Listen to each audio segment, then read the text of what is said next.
ಇಡೀ ದೇಶಾದ್ಯಂತ ಸಂಚಲನ ಸೃಷ್ಟಿ ಮಾಡಿದಂತಹ ಮೂಡ ಹಗರಣ ಪ್ರಕರಣಕ್ಕೆ ಸಂಬಂಧಪಟ್ಟಂತೆ ಇವತ್ತು ರಾಜ್ಯ ಸರ್ಕಾರ ಮಹತ್ವದ ತೀರ್ಮಾನವನ್ನು ತೆಗೆದುಕೊಂಡಿದೆ.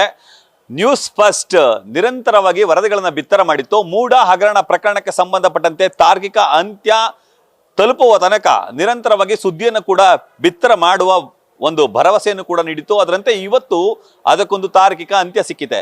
ಈ ನಡುವೆ ನಿರಂತರವಾಗಿ ಹೋರಾಟ ಮಾಡಿದಂತಹ ಸ್ನೇಹಮಯಿ ಕೃಷ್ಣ ಅವರು ಕೂಡ ನಮ್ಮ ಜೊತೆಯಲ್ಲಿದ್ದಾರೆ. ನಾನು ಅವ್ರನ್ನ ಮಾತಾಡಿಸ್ತಾ ಹೋಗ್ತೀನಿ. ಸರ್, ಮೊದಲದಿಂದಲೂ ಕೂಡ ಇಲ್ಲಿವರೆಗೆ ಸಾಕಷ್ಟು ಹೋರಾಟ ಮಾಡಿದ್ರಿ ಸರ್ ಮೂಡ ಹಗರಣ ಪ್ರಕರಣಕ್ಕೆ ಸಂಬಂಧಪಟ್ಟಂತೆ. ಜಯ ಸಿಕ್ಕೇ ಸಿಗುತ್ತೆ ಅನ್ನೋ ವಿಶ್ವಾಸವನ್ನು ಕೂಡ ತೋಡ್ಕೊಳ್ತಿದ್ರಿ. ಒಂದಷ್ಟು ಡಿಸ್ಪ್ರೈಟ್ ಕೂಡ ಆಗ್ತಿತ್ತು, ನ್ಯಾಯಾಲಯದಲ್ಲಿ ಹಿಂದೇಟ್ಗಳ ಕೂಡ ಆಗ್ತಿತ್ತು. ಅಂತಿಮವಾಗಿ ರಾಜ್ಯ ಸರ್ಕಾರ ಸರ್ ಬರೋಬ್ಬರಿ 2,000 ಕೋಟಿಗೂ ಅಧಿಕ ಮೊತ್ತದ 1,100ಕ್ಕೂ ಹೆಚ್ಚು ಸೈಟ್ಗಳನ್ನ ರದ್ದು ಮಾಡಿದೆ ಸರ್. ಮೊದಲ ಪ್ರತಿಕ್ರಿಯೆ ಸರ್, ನಾನು ಪ್ರಾರಂಭದಲ್ಲೂ ಕೂಡ ನಾನು ಹೇಳ್ತಾ ಬರ್ತಿದ್ದೆ, ಮೈಸೂರು ನಗರಾಭಿವೃದ್ಧಿ ಪ್ರಾಧಿಕಾರ ಸಂಬಂಧ ಏನು ಹೋರಾಟ ಮಾಡಿದೆ, ಆದರೆ ಎಲ್ಲ ರೀತಿಯ ದಾಖಲಾತಿಗಳು ಸ್ಪಷ್ಟವಾಗಿ ನನ್ನ ಹತ್ರ ಇದೆ. ಸೊ ಒಂದು ನ್ಯಾಯಾಂಗದ ಹೋರಾಟದಲ್ಲಿ ಕೆಲವು ಸಲ ಒಂದು ಹೆಚ್ಚು ಕಡಿಮೆ ಆಗುತ್ತೆ, ಆದರೆ ಯಾವುದೇ ಕಾರಣಕ್ಕೂ ಕೊನೆ ಒಂದು ತಾರ್ಕಿಕ ಅಂತ್ಯ ಕಾಣಿಸಿ ಅಂತ ಹೇಳಿದ್ದೆ. ಮತ್ತು 50 ಅನ್ನೋ ನಿವೇಶನ ಏನು ಅಕ್ರಮವಾಗಿ ಹಂಚಿಕೆ ಮಾಡಿದೆ ಎಲ್ಲ ನಿವೇಶನ ಕೂಡ ವಾಪಸ್ ಬರುತ್ತೆ ಅಂತ ಕೂಡ ಹೇಳಿದೆ.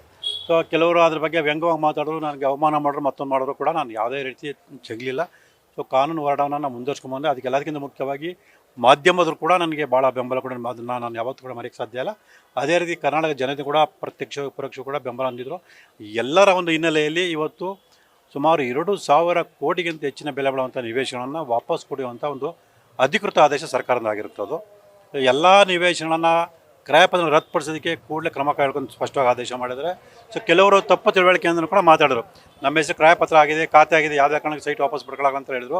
ಆದರೆ ನಾನು ಸ್ಪಷ್ಟವಾಗಿ ಹೇಳಿದೆ, ಯಾವುದೇ ಕಾರಣಕ್ಕೂ 50 ಅನುಪಾತದಲ್ಲಿ ಪಡೆದಕ್ಕಂಥ ನಿವೇಶನ ಯಾರಿಗೂ ದಕ್ಕಲ್ಲ, ಅದು ವಾಪಸ್ ಬರ್ತಂದರೆ ಆ ರೀತಿ ಇವತ್ತಾಗಿದೆ.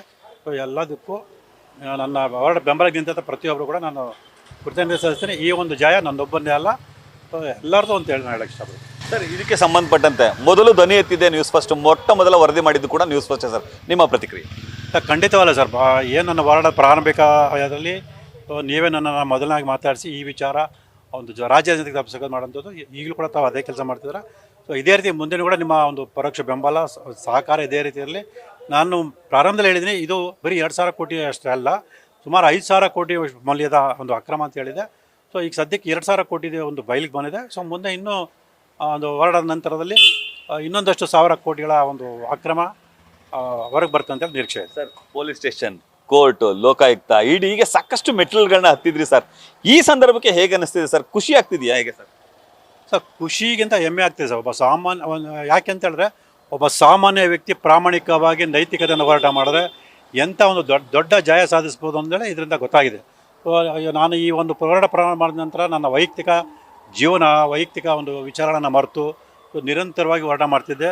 ಕೆಲವರು ಈ ಮಧ್ಯದಲ್ಲಿ ಈ ಮಾಧ್ಯಮದಲ್ಲಿ ಸುದ್ದಿ ಪ್ರಸಾರ ಆಗೋದು ಕಡಿಮೆ ಆಗಿರೋಲ್ಲ, ಕೃಷ್ಣ ಹಿಂದೆ ಸರಿದು ಬಿಟ್ಟಿದ್ದಾರೆ, ಅವ್ರ ಹೋರಾಟನ ನಿಲ್ಲಿಸ್ಬಿಟ್ಟಿದ್ದಾರೆ ಅಂತೇಳಿ ಕೂಡ ತಪ್ಪು ಭಾವನೆ ಇಟ್ಕೊಂಡ್ರು. ಆದರೆ ನಾನು ಪ್ರಾರಂಭ ಏನು ಹೇಳಿದೆ, ಈ ಒಂದು ಪ್ರಕರಣ ಒಂದು ತಾರ್ಕಿಕ ಅಂತ್ಯ ಕಾಣಿಸಲು ಹೋರಾಟ ಮಾಡಿದೆ ಅಂತೇಳಿ ಆ ರೀತಿ ನಾನು ಹೋರಾಟವನ್ನು ಮಾಡ್ಕೊಂಡು ಬಂದಿದ್ದೀನಿ. ಈ ಮುಂದಿನ ಕೂಡ ಮಾಡ್ಕೊಂಡು ಹೋಗ್ತೀನಿ ಸರ್. ನ್ಯಾಯಾಲಯದಲ್ಲಿ ಪದೇ ಒಂದಷ್ಟು ಹಿನ್ನಡೆಗಳಾಗ್ತಿತ್ತು ಸರ್.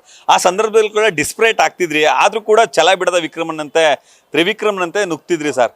ಈ ಪ್ರಕರಣಕ್ಕೆ ಸಂಬಂಧಪಟ್ಟಂತೆ ತಾರ್ಕಿಕ ಅಂತ್ಯ ಕಾಣಿಸ್ತೀನಿ ಅಂತೇಳಿ ರಾಜ್ಯ ಸರ್ಕಾರ ಇವತ್ತು ವಾಪಸ್ ತೆಗೆದುಕೊಳ್ಳುವಂಥ ಕೆಲಸಕ್ಕೆ ಮೊದಲನೇದಾಗಿ ಮುಂದಾಗಿದೆ. ಎರಡನೇದು ಸರ್, 14 ಸೈಟ್ಗಳು ಮಾಜಿ ಮುಖ್ಯಮಂತ್ರಿ ಸಿದ್ದರಾಮಯ್ಯ ಅವ್ರಿಗೆ ಸಂಬಂಧಪಟ್ಟಂಗೆ ತೆಗೆದುಕೊಂಡಿದ್ರು. ಈಗ ಅವ್ರ ಪುತ್ರ ಅವರೇ ನಗರಾಭಿವೃದ್ಧಿ ಸಚಿವರು ಕೂಡ ಆಗಿದ್ದಾರೆ.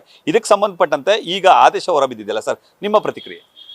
ಸರ್, ಈ ಯತೀಂದ್ರ ಸಿದ್ದರಾಮಯ್ಯ ಅವ್ರನ್ನ ನಗರಾಭಿವೃದ್ಧಿ ಸಚಿವರನ್ನಾಗಿ ಮಾಡಿದ ತಕ್ಷಣ ಜನರು ತಪ್ಪು ತಿಳ್ಕೊಂಡಿದ್ರು. ಮೂಡ ಹಗರಣ ಮುಚ್ಚೋದಕ್ಕೋಸ್ಕರ ಅವ್ರನ್ನ ಮಾಡಿದ್ರು ಅಂತೇಳಿ ನಾನು ಹೇಳಿದೆ. ಸೊ ಸಿದ್ದರಾಮಯ್ಯವ್ರ ಮಗ ಅಷ್ಟೇ ಅಲ್ಲ, ಯಾರು ಬಂದರೂ ಕೂಡ ಪ್ರಕರಣ ಮುಚ್ಚೋಕ್ಕೆ ಸಾಧ್ಯ ಇಲ್ಲ. ಯಾಕಂದರೆ ಅಷ್ಟು ಸ್ಪಷ್ಟ ಸಾಕ್ಷ್ಯಾಧಾರ ನನ್ನ ಬಳಿ ಇದೆ ಅಂತೇಳಿ ನಾನು ಹೇಳಿದ್ದೆ. ಸೊ ದಾಖಲಾತಿಗಳ ಸಾಕ್ಷ್ಯಾಧಾರ ಇದ್ದಾಗ ಯಾರು ಕೂಡ ಅಷ್ಟು ಸುಲಭವಾಗಿ ಪ್ರಕರಣ ಮುಚ್ಚೋಕ್ಕೆ ಸಾಧ್ಯನೇ ಇಲ್ಲ. ಹಾಗಾಗಿ ಯತೀಂದ್ರ ಸಿದ್ದರಾಮಯ್ಯರವರು ಅಷ್ಟೇ ಕೂಡ ಯಾರಾದರೂ ಕೂಡ ಆ ಒಂದು ಸ್ಥಾನ ಇದ್ದಂಥ ಸಂದರ್ಭದಲ್ಲಿ ಅವರು ಆ ಕರ್ತವ್ಯನ ಮಾಡಲೇಬೇಕು. ಸೊ ಇಲ್ಲ ಅಂತೇಳಿ ಅವ್ರನ್ನೂ ಕೂಡ ನಾನು ಜೈಲಿಗೆ ಕಳಿಸ್ತೀನಿ ಅಂತೇಳಿ ಸ್ಪಷ್ಟವಾಗಿ ಹೇಳಿದ್ದೆ. ಯಾಕಂದರೆ ಕರ್ತವ್ಯಕ್ಕೆ ವಿರುದ್ಧವಾಗಿ ನಡ್ಕೊಂಡು ಸರ್ಕಾರಕ್ಕೆ ನಷ್ಟ ಮಾಡೋವಂಥದ್ದು ಕೂಡ ಒಂದು ಅಪರಾಧ ಕೃತ್ಯ. ಸೊ ಹಾಗಾಗಿ ಅವರು ಕೂಡ ಆ ಒಂದು ನಿಟ್ಟಿನಲ್ಲಿ ಕ್ರಮ ತಗೊಂಡಿರೋದು ಹೇಳ್ಬೋದು ಸರ್. ಈಗ ಸ್ಪಷ್ಟವಾಗಿ ಆದೇಶದಲ್ಲಿ ನಮೂದಾಗಿದೆ ಸರ್, ಕ್ರಯಪತ್ರ ಕೊಡಬಾರ್ದು, ಕೊಟ್ಟಿದ್ರು ಕೂಡ ವಾಪಸ್ ತೆಗೆದುಕೊಳ್ಬೇಕು, ಕಾನೂನು ಮೂಲಕ ಅದನ್ನ ಬಗೆಹರಿಸಬೇಕು, ಈ ರೀತಿ 10 ಹಲವು ಕಂಡೀಷನ್ಸ್ಗಳನ್ನ ಹಾಕುವಂತ ಕೆಲಸಕ್ಕೂ ಕೂಡ ಮುಂದಾಗಿದೆ. ಅಂದ್ರೆ ಈಗ ಸೈಟ್ ತೆಗೆದುಕೊಂಡ್ರ ಕತೆ ಎಲ್ಲ ಮುಗೀತು ಅಂತಾನೆ ಸರ್? ಅದು ಅಕ್ರಮವಾಗಿ ಸರ್, ಅಕ್ರಮ ಪಡ್ಕೊಂಡ್ರೆ ಎಲ್ಲರೂ ಕೂಡ ಅನ್ವಯ ಆಗೇ ಆಗುತ್ತೆ ಸರ್. ನಾವು ಮೊದಲಿಂದ ಹೇಳ್ತಿದ್ದೀವಿ, ಅದಕ್ಕೆ ನೀವು ಕಾನೂನುಬದ್ಧ ಪಡ್ಕೊಂಡ್ರೆ ಅಷ್ಟೇ ಅದಕ್ಕೆ ನಿಮ್ಗೆ ದಕ್ಕ ಸಾಧ್ಯತೆ ಇರುತ್ತೆ. ಅಕ್ರಮ ಪಡ್ಕೊಂಡಾಗ ಅದು ಯಾವತ್ತಿದ್ರು ಕೂಡ ಈ ರೀತಿ ವಾಪಸ್ ಹೋಗುವಂಥ ಸಾಧ್ಯತೆ ಇರುತ್ತೆ. ಕೆಲವರು ಮನೆ ಕೂಡ ಕಟ್ಕೊಂಡಿದ್ರು. ಸೊ ನಮ್ಮ ಮನೆ ಕಟ್ಕೊಂಡ್ರೆ ನಮಗೇನು ಆಗಲ್ಲ ಅಂತೇಳಿ ಕೂಡ ಕೆಲವರು ತಪ್ಪು ಭಾವನೆ ಇಟ್ಕೊಂಡರು. ಆದರೆ ಅಕ್ರಮವಾಗಿ ಪಡೆದಂಥ ಯಾವುದೇ ವಸ್ತು ಆಗಲಿ ಸೊ ಯಾವತ್ತೂ ಕೂಡ ಅವ್ರಿಗೆ ದಕ್ಕಕ್ಕೆ ಸಾಧ್ಯತೆ ಇಲ್ಲ. ಸರ್, ಒಂದಷ್ಟು ಕೊಲೆ ಬೆದರಿಕೆಗಳ ಬರ್ತಿದ್ದು, ಮನೆ ಮೇಲೆ ರೈಡ್ ಆಗುವಂಥ ಕೆಲಸಗಳಾಗ್ತಿತ್ತು, ನಿಮ್ಮ ಕುಟುಂಬದವರೆಲ್ಲ ಎಲ್ಲ ಡಿಸ್ಪ್ರೇಟ್ ಆಗುವಂಥ ಕೆಲಸಕ್ಕೆಲ್ಲ ಮುಂದಾಗ್ತಿದ್ರು ಸರ್. ಈ ಹಂತಕ್ಕೆ ನಿರಾಳ ಅನ್ನಿಸ್ತಿದೆಯಾ ಸರ್? ಸರ್, ಏನೇ ಪ್ರಯತ್ನ ಪಟ್ಟರು ಕೂಡ ನಾನಂತೂ ನನ್ನ ಒಂದು ಆ ಧೈರ್ಯವನ್ನು ಕಳ್ಕೊಂಡ್ರಲ್ಲ ನಾನು ಹೋರಾಟವನ್ನು ಮಾಡ್ಕೊಂಬಂದಿದೆ. ಸೊ ನಿರಾಳ ಇನ್ನೂ ಇಲ್ಲ ಸರ್. ಇದು ಒಂದು ಮಧ್ಯಮ ಅಂತ ಹೇಳ್ಬೋದು ಅಷ್ಟೇ. ನಾನು ಹೇಳೋದಲ್ಲ, ಇನ್ನೂ ಸಾಕಷ್ಟು ಸಾವಿರ ನಿವೇಶನಗಳು ಬಾಕಿ ಇದೆ. ಸೊ ಅದೆಲ್ಲ ತನಿಖೆ ಮಾಡಿಸ್ಬೇಕು, ಅದೆಲ್ಲ ವಾಪಸ್ ಬರೋಂಥ ಮಾಡಬೇಕು.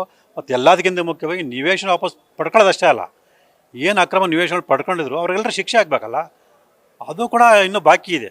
ಸೊ ಈಗ ನಿವೇಶನ ವಾಪಸ್ ಪಡ್ಕೊಳ್ಳೋದಷ್ಟೇ. ಅಂದರೆ ಅಲ್ಲಿಗೆ ಸಾಬೀತಾಗಿದೆ, ನಾನೇನಪ್ಪ ಮಾಡಿ ಸಾಬೀತಾಗಿದೆ. ಆ ಪ್ರಕಾರ ಯಾರು ಅಕ್ರಮವಾಗಿ ನಿವೇಶನ ಪಡ್ಕೊಂಡ್ರೆ ಅವ್ರಿಗೆ ಶಿಕ್ಷೆ ಆಗಬೇಕಲ್ಲ, ಬರೀ ಸೈಟ್ ವಾಪಸ್ ಪಡ್ಕೊಳ್ಳೋದಷ್ಟೇ ಅಲ್ಲ. ಸೊ ನನ್ನ ಹೋರಾಟ ಆ ನಿಟ್ಟಿನಲ್ಲಿ ಕೂಡ ನಡೀತಾ ಇದೆ. ಅಂದರೆ ಇನ್ನೂ ಹೋರಾಟ ಮುಂದುವರಿಸ್ತೀರಿ ಸರ್ ಶಿಕ್ಷೆ ಕೊಡೋವರೆಗೂ? ಖಂಡಿತವಲ್ಲ. ಯಾಕಂದರೆ ಇಷ್ಟಿಗೆ ಬಿಟ್ಬಿಟ್ರೆ ಈ ಪ್ರಕ್ರಿಯೆ ಮತ್ತೆ ಮುಂದುವರಿಯುತ್ತೆ. ಸೊ ಇದಕ್ಕೆ ಯಾವತ್ತೂ ಕೂಡ ಶಿಕ್ಷೆ ಆಗೋದನ್ನು ಭಯ ಬಂದಾಗಲ್ಲ ಅಷ್ಟೇ ಇಂಥದ್ರಲ್ಲಿ ನಿಲ್ಲಕ್ಕೆ ಸಾಧ್ಯ. ಸೊ ನಾನು ಸೈಟ್ ವಾಪಸ್ ಕೊಡಿಸೋದಷ್ಟೇ ಅಲ್ಲ, ಇಂಥದ್ದು ನಿಜವಾಗ್ಲೂ ಅಪರಾಧ ಕೃತ್ಯ ಮಾಡೋರು ಅವ್ರಿಗೆಲ್ಲ ಶಿಕ್ಷೆ ಕೊಡಿಸಿ ಒಂದು ಎಚ್ಚರಿಕೆ ಕೊಡುವಂಥ ಕೆಲಸ ನಾನು ಮುಂದುವರಿಸ್ತೀನಿ. 2 ವರ್ಷಗಳಿಂದ ನಿರಂತರವಾಗಿ ಸರ್ ಹೋರಾಟ ಮಾಡ್ತಿದ್ರಿ ಸರ್, ಇವತ್ತಿಗೆ ಕೊಂಚ ನಿರಾಳ ಅನ್ನಿಸ್ತಿದೆಯಾ ಸರ್? ಅಲ್ಲ, ಹೇಳೋ ಸರ್, ಇನ್ನೂ ನಿರಾಳ ಅನ್ನೋದಿಲ್ಲ. ಒಂದು ಹಂತದ ಒಂದು ಖುಷಿಯಾಗಿದೆ. ನಾವು ಹೋರಾಟಕ್ಕೆ ಪ್ರತಿಫಲ ಸಿಗ್ತಾ ಅಂದರೆ ಭಾಳ ಖುಷಿಯಾಗಿದೆ. ಇದೇ ಒಂದು ಖುಷಿಯಿಂದ ಮತ್ತು ಹುಮ್ಮಸ್ಸಿನಿಂದ ನನ್ನ ಹೋರಾಟನ ಮುಂದುವರ್ಸ್ಕೊಂಡು ಹೋಗ್ತೀನಿ. Thank you sir. ಇದಿಷ್ಟು ಹೋರಾಟಗಾರಂತಹ ಸ್ನೇಹಮಯಿ ಕೃಷ್ಣ ಅವರ ಮಾತುಗಳು. ಕ್ಯಾಮ್ರಾಮನ್ ಕಾರ್ತಿಕ್ ಜೊತೆ Ravi Pandavapura, news first, Mysuru. News first ನಿರ್ಭೀತಿಯಿಂದ ನಿಮ್ಮ ಪರವಾಗಿ.